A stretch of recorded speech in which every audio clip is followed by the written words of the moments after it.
लेकिन उस समय यह बात चर्चा में आई थी कि कांग्रेस आजम खां के साथ दिख रही है, लेकिन समाजवादी पार्टी नहीं दिख रही।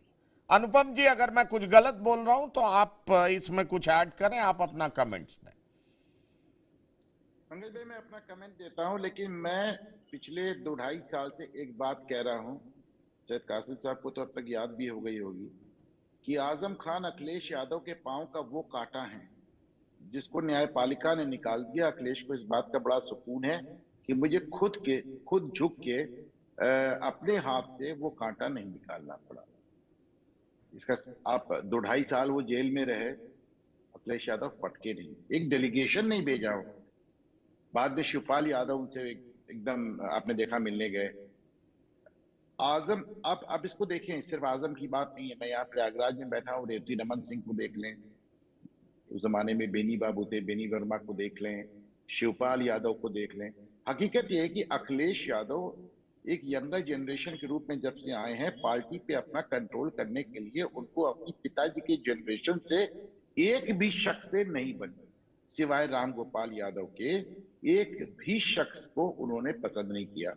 जहां तक आजम खान का सवाल है, उनको तो मुलायम सिंह ही संभालने बहुत बड़ी बात है। भाई उनका तो जरा जरा सी बात पे तुनक मिजाजी, नाराज हो गए, रामपुर जाके बैठ गए, मुलायम सिंह मना रहे हैं। वो शख्स है जो कि समाजवादी पार्टी में रहते हुए मुलायम सिंह को सियासी हिजड़ा कह दिया था, और मुलायम सिंह ने उसके बाद भी उनको मनाया। तो मुलायम सिंह का तो एक अपना अलग काम करने का तरीका था। तो अखिलेश यादव उसमें नहीं पढ़ना चाहते, वो चाहे वो शिवपाल यादव हो, चाहे बेनी बाबू हो, चाहे रेवती रमन सिंह हो, चाहे आजम खान हो, वो किसी पुराने समाजवादी, और ये सब फाउंडर मेंबर है समाजवादी पार्टी के। अभी बेनी बाबू ये रेवती रमन रो रहे थे इलाहाबाद में, आपने सुना 3 साल हो गए अखिलेश यादव ने मुझसे बात नहीं की। उसके बाद अखिलेश यादव इलाहाबाद आए, प्रयागराज आए, उनसे मिले बिना फिर चले गए। तो अखिलेश यादव ने पुरानी जनरेशन से एकदम सपा काट लिया। दूसरी बात, जिन आजम खान को मुलायम सिंह के लिए झेल पाना बड़ा मुश्किल होता था, जबकि उन लोग तकरीबन साथ के थे वगैरह वगैरह, और उसको अखिलेश यादव कैसे झेल लेंगे? आजम खान बहुत तुरंत मिजाज। और देखिए, ऐसा होता है ना कि हम लोग अक्सर सोच लेते हैं कि भाई वो सैयद कासिम साहब बड़े नेता हैं तो इनके अंदर कोई ह्यूमन कमजोरी नहीं होगी, कोई मानवीय कमजोरी नहीं होगी। जबकि हमने देखा है कि सबसे बड़े से बड़े नेताओं में बड़ी ह्यूमन एरर्स और मानवीय कमजोरियां नजर आती हैं। आजम खान के अंदर बहुत एरोगेंस है, बहुत एरोगेंस है उसका। देखिए, उन्होंने शुरुआत में उनको उस एरोगेंस की जरूरत थी, क्योंकि वो नवाब ऑफ रामपुर के खिलाफ उन्होंने अपनी राजनीति शुरू की थी। तो उस समय एक दुस्साहस की, एक एरोगेंस की जरूरत थी। लेकिन बाद में ये उनका मिजाज बन गया, सियासी मिजाज बन गया, और फिर वो उसी तरह एक्ट करने लगे, जिसको जो मन में आता था मुंह खोल कह देते थे। हमारी सैयद कासिम साहब की इस पे कई बार गुफ्तगू होती है, और मतलब टीवी पे नहीं अकेले में होती है। और एक इशू जो मैं हमेशा कासिम साहब से कहता हूं, हालांकि उससे मुझसे मुतमईन नहीं है इस बात पे पंकज भाई, मैं मानता हूं कि आजम खान ने समाजवादी पार्टी को कुछ नहीं। अलबत्ता आजम खान के बयानों से भाजपा हमेशा स्ट्रांग होती रही, इसीलिए मैं उनको लोकल ओवैसी कहता हूं। मैं वो हमारी स्थानीय ओवैसी।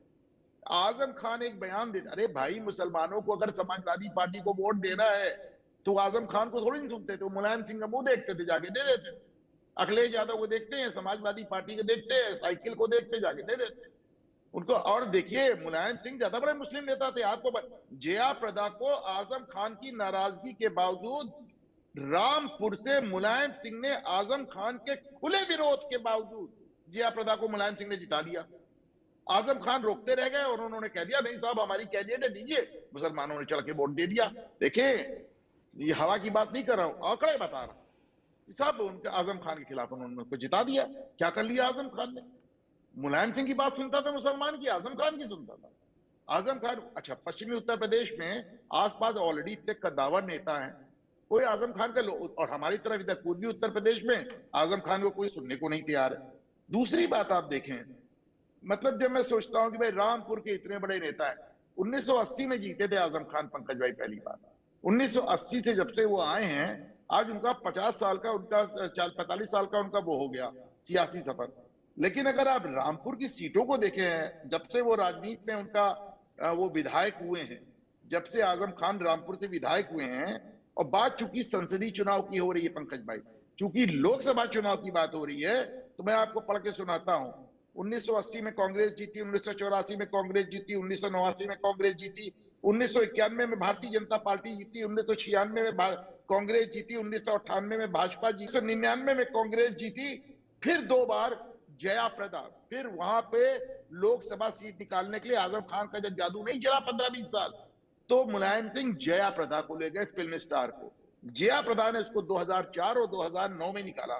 फिर जैसे ही जया प्रदा पर्दे हटती, सामने से हटती हैं, फिर 2014 में भाजपा जीती, फिर 2019 में आजम खान एक बार जीते, 2022 में फिर घनश्याम लोधी आ गए।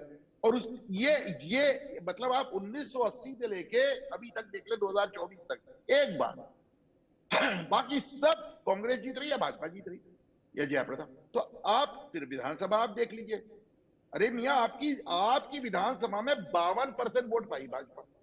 आप कह दीजिए वोट नहीं डालने दिया गया, ये नहीं करने दिया, वो तो ठीक है, तो ये वो भी कह लीजिए, ईवीएम भी कह लीजिए, वो सब जिन बातों का मेरे पास कोई आंकड़े नहीं है, मैं उसमें बात नहीं करता हूं। आंकड़े जो है वो आपके सामने जरा कि ऐसे नेता हो मियां 45 साल से वहां राजनीति कर रहे हो, अपनी लोकसभा की सीट नहीं बचा पाए तुम।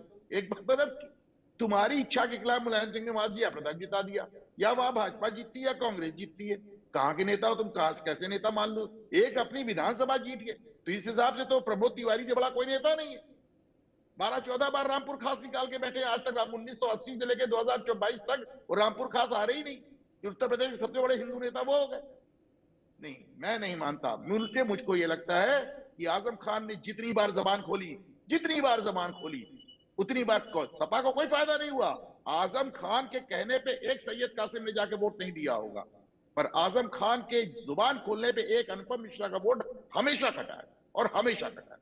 पंकज, क्या राहुल लाल जी आप सहमत हैं?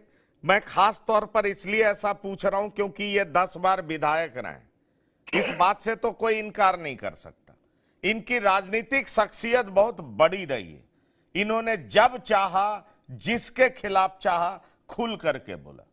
इनकी हैसियत इतनी बड़ी थी कि ये कैबिनेट मीटिंग में अक्सर लेट पहुंचा करते थे। ये प्रशासनिक अधिकारी को कहा करते थे कि जूता साफ करेंगे ये हमारे, और इस वजह से पंकज हाँ, एक मिनट आप कह रहे कैबिनेट मीटिंग में लेट पहुंचे। अरे साहब, जब से ये जेल से निकले अखिलेश यादव से मिलने नहीं गए, ये पार्टी कार्यालय नहीं गए। पार्टी कार्यालय अखिलेश यादव छोड़िए, पार्टी कार्यालय नहीं गए। उनका अपना एक मिजाज है, उनकी एक एरोगेंस है, जिसको 100 बार करे जो उनकी जाके बंगले भी मिले। नहीं, पर इस एरोगेंस के पीछे तो जनाधार होगा ना। इस एरोगेंस की वजह क्या हो? तो मैंने बताया ना आपको, पूरे आंकड़े दिए जनाधार के उनके। लेकिन इसका असर उत्तर प्रदेश में उनको लगता होगा कि मैं इकलौता नेता हूं। चलिए उस सीट की बात, लेकिन ये परसेप्शन लेवल पे लगता होगा कि मैं ही नेता हूं। पंकज जी देखिए, अब अतीत की चर्चा करते हुए रहेंगे तब तो फिर हम लोग अतीत में आ जाए। अब हम लोग फिर से 2024 में आ जाते हैं। पंकज जी देखिए, मैं मानता हूं, जैसा मैंने अभी भी कहा, कि उनके ऊपर जिस प्रकार से झूठे मुकदमे केस काफी ज्यादा संख्या में दर्ज किए गए, पहले उनके बोलने से हो सकता उस समय नुकसान की स्थिति हुई है, मैं मानता हूं उस चीज को। लेकिन आज के समय में उनके साथ सहानुभूति का फैक्टर जुड़ा हुआ है, और उनकी छवि, क्योंकि देखिए वो जो सीटों के हिसाब से हम लोग जोड़ते हैं।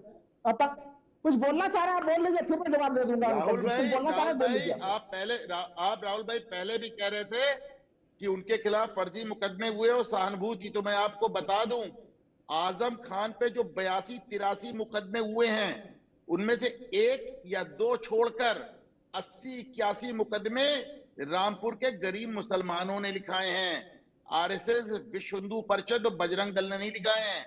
उनके खिलाफ 80 में 84 में 82 मुकदमे मुसलमानों के लिखाए हैं, गरीब मुसलमानों के लिखाए हैं। अब आप बोलें।